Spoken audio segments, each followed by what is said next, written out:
যেই দিন আপনি সিজদায় শান্তি পাওয়া শুরু করবেন, সেই দিন থেকে আপনার আর অন্য জায়গায় শান্তি খোঁজার দরকার হবে না।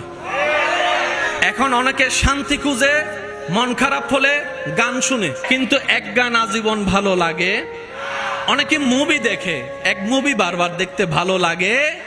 অনেকে ফোনে কথা বলে, কিন্তু আবার 3-4 ঘন্টা কথা বলতে ভালো লাগে, কানটা পর্যন্ত গরম হয়ে যায়।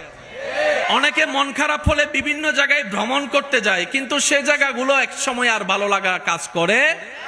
কিন্তু যেই দিন থেকে আপনি সিজদার প্রেমে পড়ে যাবেন, রবের দরবারে সিজদার স্বাদ পাওয়া শুরু করবেন, সেদিন থেকে আপনার আর কষ্ট করে অন্যের কাছে সুখের ভিক্ষাও করতে হবে না, টাকা খরচ করে কোথাও আপনাকে ঘুরতেও যেতে হবে না।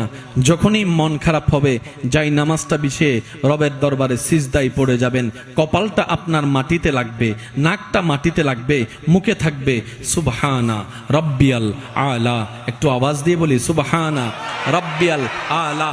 আপনি ফিসফিস করে রবের প্রশংসা করতে থাকবেন, সেই শান্তিদাতা রব আপনার ব্রেইনের মধ্যে, আপনার মনের মধ্যে শান্তি দেওয়া শুরু করবে, প্রশান্তি দেওয়া শুরু করবে, সুকুন দেওয়া শুরু করবে। সুবহান আল্লাহ, সুবহান আল্লাহ, সুবহান আল্লাহ।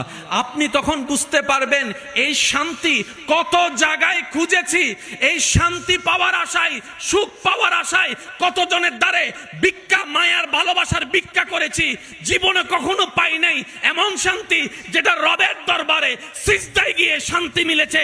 রব বলে যে বান্দা, এটাই তো তোকে বুঝাতে চাচ্ছি, তোর শান্তির জন্য আমি রব ছাড়া দ্বিতীয় কোনো উপায় নাই।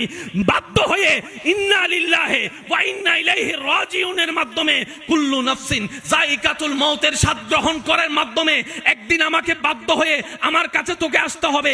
সে আসার আগেই দিল থেকে আমার কাছে চলে আয়, তোর জন্য দুনিয়াও শান্তির বানাই দিব, কবর হাসরও শান্তির বানাই দিব। সুবহান। এই মুহূর্তে আপনার মনে যার প্রতি রাগ আছে, ক্ষোভ আছে, আল্লাহর দিকে তাকায় সবাইকে, আল্লাহর বান্দাদেরকে মাফ করে দেন। বলেন আমিন।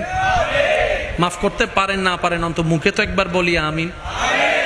ভাইকে মাফ, আমিন। বোনকে মাফ, স্বামীকে মাফ, বউকে মাফ, প্রতিবেশীকে মাফ, দুশমনকে মাফ। দ্বিতীয় নম্বর, আজকে থেকে আমরা পাই না পাই হিসাব না করে প্রথমেই বলবো আলহামদুলিল্লাহ। একটু আওয়াজ দিয়ে বলি।